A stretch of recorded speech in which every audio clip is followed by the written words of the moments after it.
Welcome to the Anxiety Coaches Podcast, a relaxing and informative show where we explore anxiety, panic, and PTSD, sharing how you can overcome them for life.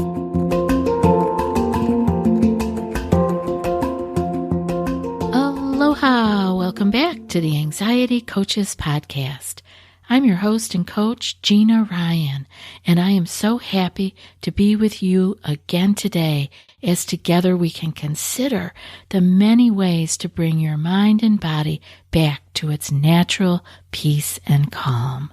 In today's episode, I'm answering a listener's question where they used the statement, "I'm sick of the elephant on my throat." And I totally get it. This is not an unusual feeling when you are struggling with anxiety for a long time and really you just had enough, right? And so the reference to the elephant on the throat, I thought we could take that a couple of different ways, so I will suggest some things in here. But first I wanted to start by reading the listener's question or their comment. Hi. I've been dealing with anxiety for what seems like a lifetime. I come from an alcoholic family. I have 2 kids who have a rare and fatal disease, and I do turn to food as comfort. I'm a high-functioning mom, but get derailed by the dumbest things. I'm super hard on myself. Trying to find a purpose with my life, all the while trying to turn my brain off. I'm sick of the elephant on my throat. Gina, can you help? Thank you so much for writing and sharing your frustration and your angst with us. And so first off, I want to mention some other episodes that you can listen to that may be helpful. You can listen to 477, which is anxiety, blood sugar, and nutrition, and you'll see why I'm pointing that out to you later on. 677 is de-stressing without food or alcohol. 674 is turning stress eating into intuitive eating. And 645 is loving yourself through your anxiety challenges, because I really want you to get that even with anxiety and the way out, one of the pillars is being able to care for and love yourself. And 715, 3 anxiety clearing components of self-compassion. And I really hope you will listen to that one, because this listener so needs to be able to see her own struggle and be kind to herself. And 592, which is how not to be so hard on yourself and keep anxiety at bay. And so finally, remember a minute ago I said I could take the statement, "I'm sick of the elephant on my throat," a couple of different ways, because it could just mean like that you really feel strangled by this whole thing, but it could also mean that you are actually feeling like you have a lump in your throat, which is super common with anxiety. So episode 651, what's with the lump in my throat? That could also be super helpful for you. So even if you didn't jot these down, which can be hard, I know when we're listening to podcasts, we don't always take note of what we're hearing and taking notes, but you can just scroll through the episodes and see what ones. I try to have the titles related to an issue so that you can actually tune in to what could be helpful to you in the moment. So I hope that you will do that too. And so let's start off with finding the purpose in your life. Like finding purpose in life, especially in a very high stress life, such as this listener suggested she is living, may be easier than you are even realizing. We could be having these big highfalutin ideas of what our purpose is, right? We can kind of paralyze ourselves thinking we have to find this big golden purpose, but it may be different than you are thinking, and it may be easier than you are even realizing. Taking good care of yourself and providing yourself with love and compassion is a purpose, and it may be the purpose that you are seeking right now. The first purpose. You can have many things in life that you end up shifting toward and using as your purpose. But without this baseline of self-care and you being healthy, mind, body, and spirit, you will not be able to do as much for others as you would like or that you would feel like you could. Because it's important for us to fill our own cup first so that we can serve others. You can't pour from an empty cup. Let me say that again.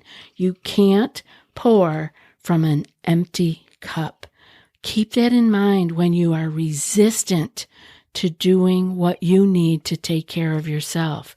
So often, as moms especially, I guess because I lived it, I am relating to it, that we put ourselves last.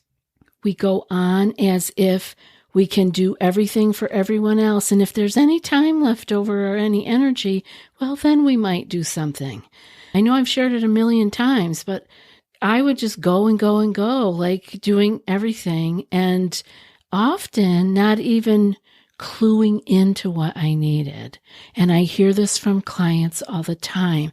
When I say, what would make you feel better? What would make you feel like relaxed and at ease? They don't know because we don't know when we're there. We really don't.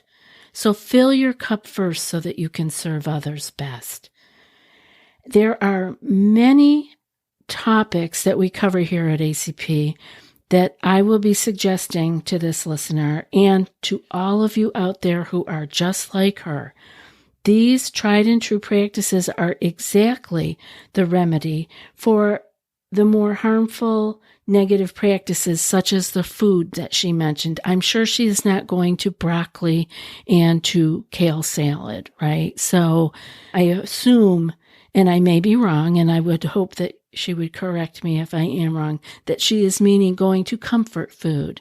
Not particularly junk food, I don't want to say that, but maybe comfort food and going to food for comfort versus for nourishment.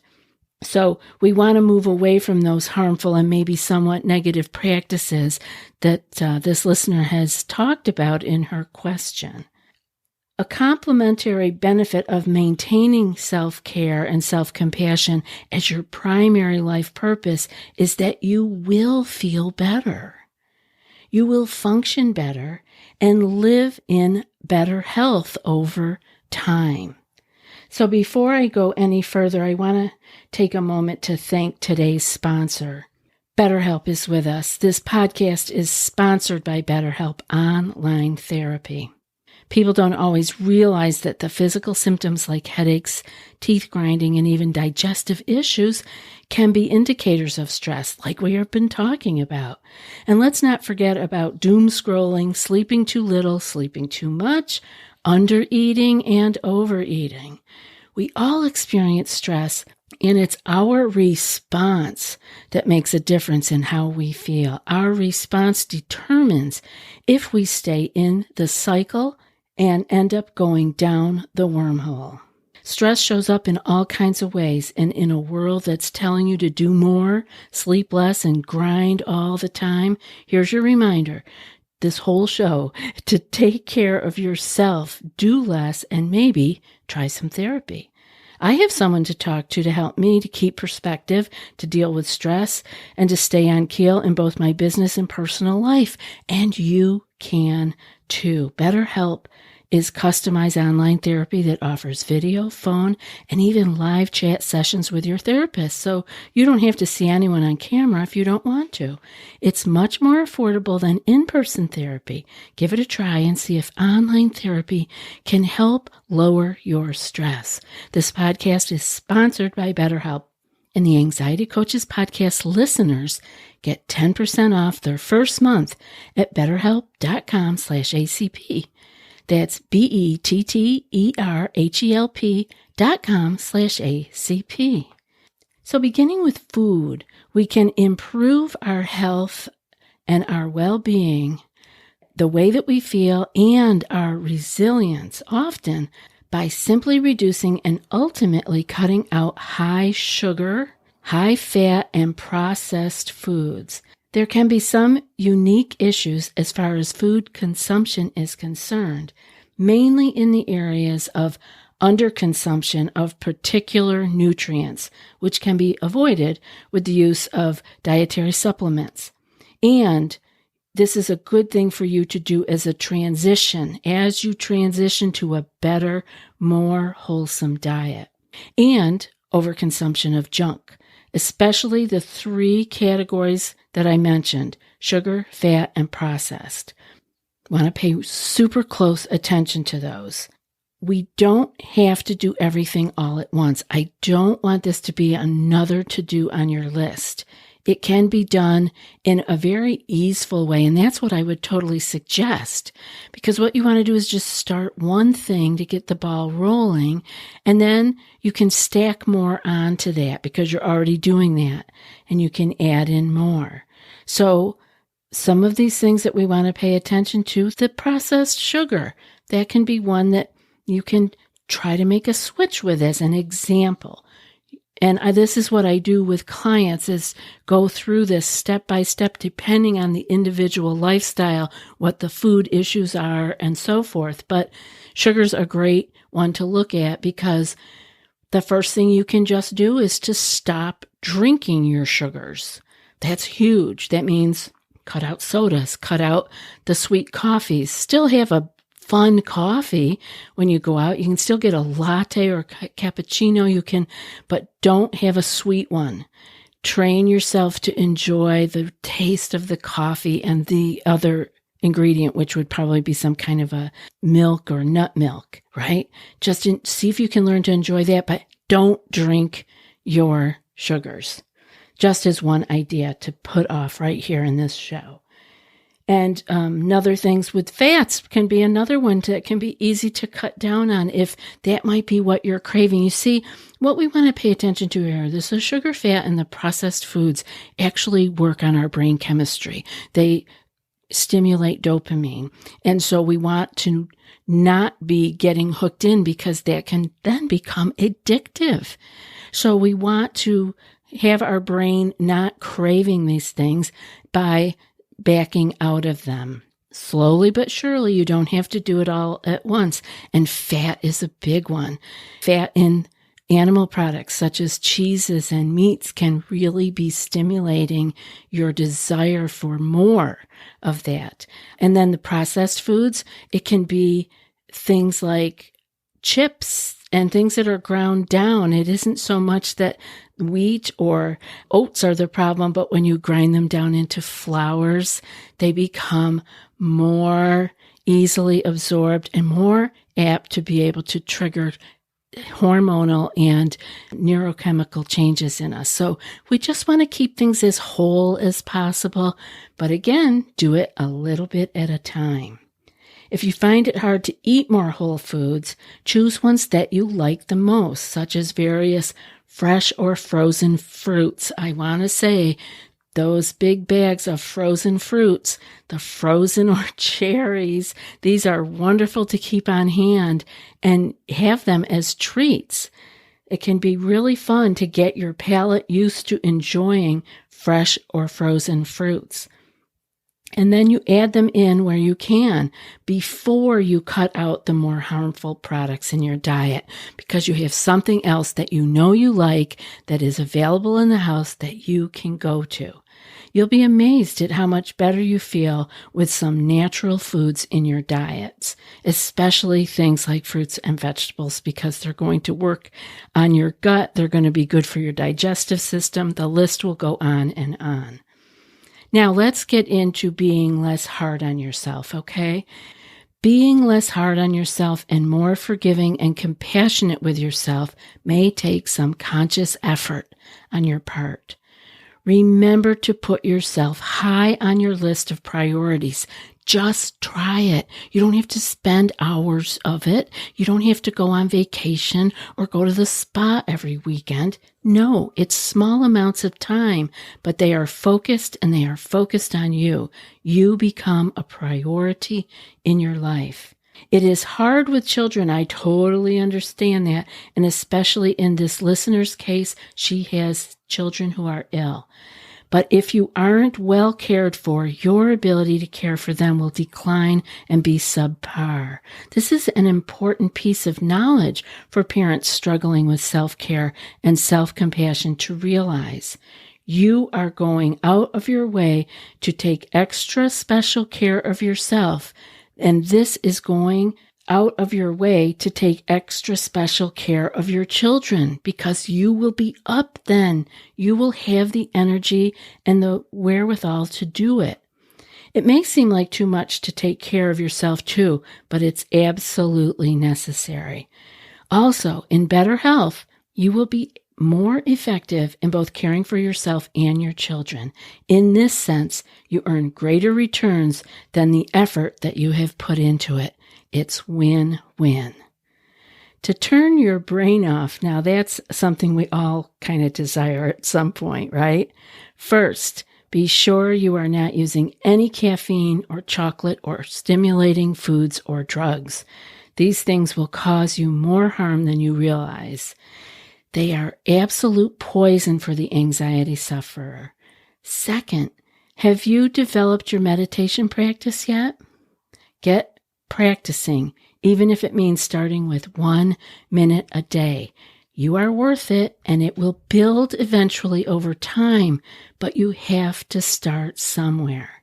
Use guided meditations for a time if you will, but remember that there is immense value in silent meditation, and you should practice this too, even if just alongside your guided meditation.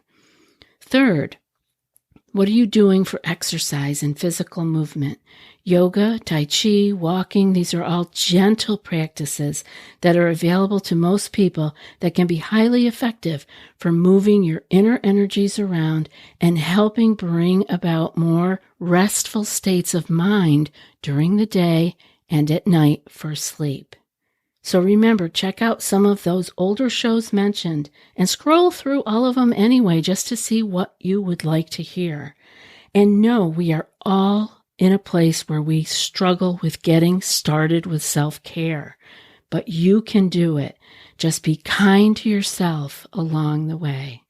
I hope this show has been helpful for you, and I hope that you feel my heart in that I know this is a struggle. I lived it, and I am not perfect at it by any means. I have to catch myself often and say, wait a minute, what about you? What are you doing? Have you fallen off on your self-care? And I have to be kind to myself along the way. It's natural for us to be otherwise. That's it for today's episode. And before I read today's quote, I want to put out a personal invitation to those of you who would like to take your healing and your clearing of your anxiety panic to another level. If you are not someone who wants to join a group coaching program, you may be interested in joining in with me on coaching one-on-one. You can learn more about that at the website, anxietycoachespodcast.com, and go to the one-on-one coaching page. Feel free to send me an email, anxietycoachespodcast@gmail.com, with coaching in the subject, and I'll be sure to get back with you, and we'll take it from there. No need to have this drag on forever. And now for today's quote.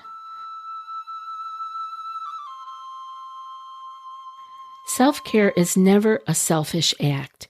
It is simply good stewardship of the only gift I have, the gift I was put on this earth to offer to others. And that's from Parker Palmer. I'll be back in a few more days with another podcast. Until then, be well and aloha. Thanks so much for joining us for today's episode of the Anxiety Coaches Podcast. Find more information at theanxietycoachespodcast.com.